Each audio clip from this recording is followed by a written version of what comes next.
We'll guide you through how to add slicer for pivot table in Excel. If you find this helpful, don't forget to like and subscribe. People search for this tutorial because pivot tables and slicers help organize and filter large amounts of data quickly in Microsoft Excel.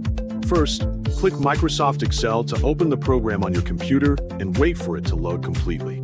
Once Excel is open, press Ctrl and O on your keyboard to open a previous project that you have already created and saved earlier. After the file browser appears on the screen, take a moment to locate your file carefully so you can avoid opening the wrong document by mistake.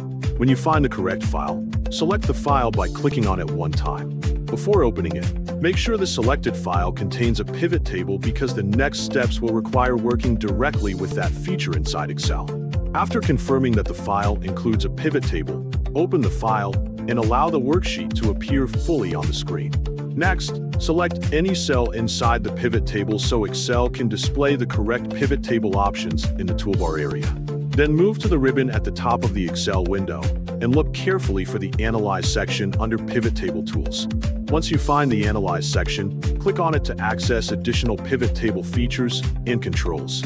Next, look for the Insert Slicer option within the available tools and click on it to add slicers to the worksheet. After the slicer window appears, choose the fields that you want to use as slicers for filtering the pivot table data more easily.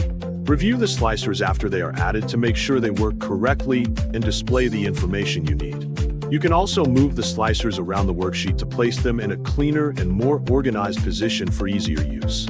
Test each slicer by clicking different filter options and confirming that the pivot table updates correctly based on the values. If something does not appear correctly, review the selected fields again and make adjustments before saving the workbook. This final review helps ensure the project is accurate, organized, and ready to share with users properly. Finally, press Ctrl and S on your keyboard to save the updated project and keep all the changes you made.